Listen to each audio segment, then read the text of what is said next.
Trading স্ক্রিনের সামনে বসে যখন সব কিছু ঠিকঠাক চলছে, চার্ট আপনার দিকেই কথা বলছে, প্রফিট ধীরে ধীরে বাড়ছে, ঠিক তখনই মাথার ভেতর একটা অদ্ভুত আওয়াজ শুরু হয়। এই প্রফিটটা যদি হারিয়ে যায়, এখনই বেরিয়ে গেলে অন্তত কিছু তো বাঁচবে। এই ভাবনাটাই হলো লস অ্যাভারশন, হারার ভয়। আর এই ভয়টাই ধীরে ধীরে আপনার প্রফিট কেটে খায়। মানুষের মস্তিষ্ক এমনভাবে তৈরি যে সে লাভ পাওয়ার আনন্দের চেয়ে ক্ষতি হওয়ার কষ্ট অনেক বেশি অনুভব করে। ধরুন আপনি 1000 টাকা লাভ করলে যতটা ভালো লাগে, 1000 টাকা লস হলে তার থেকে দ্বিগুণ খারাপ লাগে। এই মানসিক বৈষম্যই ট্রেডিংয়ের সবচেয়ে বড় শত্রু। কারণ মার্কেট যুক্তি দিয়ে চলে, কিন্তু আমরা সিদ্ধান্ত নিই আবেগ দিয়ে। একটা সাধারণ দৃশ্য কল্পনা করুন। আপনি একটা ট্রেড নিয়েছেন, এন্ট্রি নিখুঁত, স্টপ লস ঠিক করা, টার্গেটও পরিষ্কার। কিছুক্ষণের মধ্যেই ট্রেড প্রফিটে চলে গেল। প্রথমে 200 টাকা, তারপর 500 টাকা। তখন আপনার মন খুশি, কিন্তু হঠাৎ করে একটা ছোট রিট্রেসমেন্ট এলো। প্রফিট 500 থেকে 350 হলো। সঙ্গে সঙ্গে মনে হলো, এই তো, এখনই না বেরিয়ে গেলে সব চলে যাবে। আপনি ট্রেড কেটে দিলেন, সামান্য প্রফিট নিয়ে বেরিয়ে এলেন, আর তারপর দেখলেন মার্কেট আবার আপনার দিকেই গেল। আপনার টার্গেট হিট করলো, আপনি শুধু বসে বসে দেখলেন। এই ঘটনাটা একবার নয়, বারবার ঘটে। কারণ আপনার ফোকাস প্রফিট বাড়ানোর উপর নয়, প্রফিট হারানোর ভয়ের ওপর। লস অ্যাভারশন আপনাকে শেখায় অল্প জিতলেও চলে, বড় জেতার দরকার নেই, শুধু হারিও না। কিন্তু ট্রেডিংয়ে এই মানসিকতা ধ্বংসাত্মক। আরেকটা দিক আছে, লস হলে কি হয়।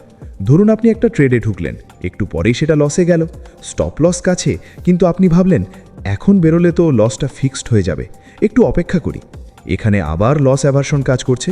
আপনি লসটা স্বীকার করতে চান না, কারণ মস্তিষ্ক বলে যতক্ষণ না বেরোচ্ছ ততক্ষণ লসটা বাস্তব নয়। ফলে ছোট লস ধীরে ধীরে বড় লসে পরিণত হয়। অদ্ভুত বিষয় হলো, প্রফিটে থাকলে আপনি তাড়াতাড়ি বেরিয়ে যান, আর লসে থাকলে দেরি করেন। অথচ যুক্তি বলে উল্টোটা করা উচিত। প্রফিটকে চলতে দিতে হবে আর লসকে দ্রুত কাটতে হবে। কিন্তু লস অ্যাভারশন এই যুক্তিটাকে উল্টো করে দেয়। এই ভয়ের মূল কারণ হলো অনিশ্চয়তা। মার্কেট কখনোই শতভাগ নিশ্চিত নয়, তাই মস্তিষ্ক নিরাপত্তা খোঁজে। সামান্য প্রফিট বুক করলে মনে হয় এটা তো নিশ্চিত, কিন্তু বড় টার্গেটের দিকে গেলে অনিশ্চয়তা বাড়ে, আর মস্তিষ্ক অনিশ্চয়তাকে ভয় পায়। তাই সে আপনাকে ছোট প্রফিটেই সন্তুষ্ট থাকতে বলে। লস অ্যাভারশন শুধু একদিনের ট্রেড নষ্ট করে না, এটা ধীরে ধীরে আপনার পুরো স্ট্র্যাটেজিকে ভেঙে দেয়। আপনি হয়তো একটা ভালো সিস্টেম বানিয়েছেন, ব্যাক টেস্ট করেছেন, জানেন যে লং টার্মে এটা কাজ করে, কিন্তু রিয়েল ট্রেডিংয়ে ঢুকলেই আপনি নিয়ম ভাঙেন। কারণ প্রতিটা ট্রেডে আপনার মস্তিষ্ক ভাবে এই ট্রেডটা আলাদা, এখানে সাবধানে থাকতে হবে। এই আলাদা ভাবনাটাই সব নিয়ম ভাঙার শুরু। আরেকটা জায়গায় লস অ্যাভারশন কাজ করে, রিভেঞ্জ ট্রেডিং। বড় লস হওয়ার পর আপনার মন মানতে চায় না, মনে হয় এই লসটা রিকভার করতেই হবে। কিন্তু ভিতরে ভিতরে ভয় থাকে আরেকটা লস হলে কি হবে।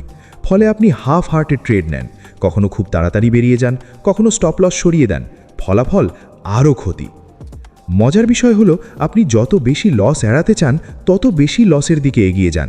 কারণ মার্কেট আপনাকে শাস্তি দেয় আবেগের জন্য, ভুল বিশ্লেষণের জন্য নয়। লস অ্যাভারশন কাটানোর একমাত্র উপায় হলো লসকে খরচ হিসেবে দেখা।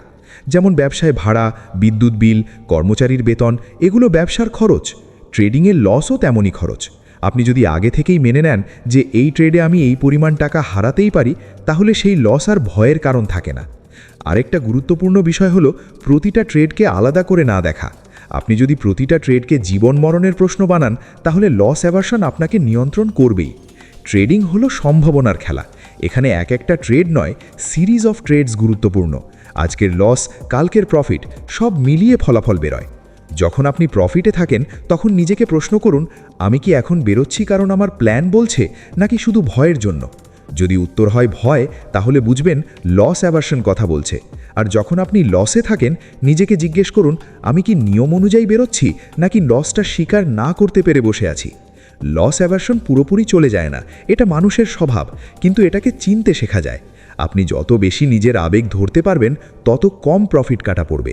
শেষ কথা একটাই, মার্কেট আপনার বিরুদ্ধে নয়, আপনার সবচেয়ে বড় শত্রু আপনার নিজের মাথার ভেতর। হারার ভয় যখন আপনার সিদ্ধান্ত নেয়, তখন প্রফিট আপনার হাতে থাকলেও আপনি সেটা ধরে রাখতে পারেন না। আর যতদিন এই ভয়কে নিয়ন্ত্রণ না করবেন, ততদিন ট্রেডিংয়ে জেতা মানে শুধু অল্প অল্প জিতে বড় সুযোগগুলো হারানো।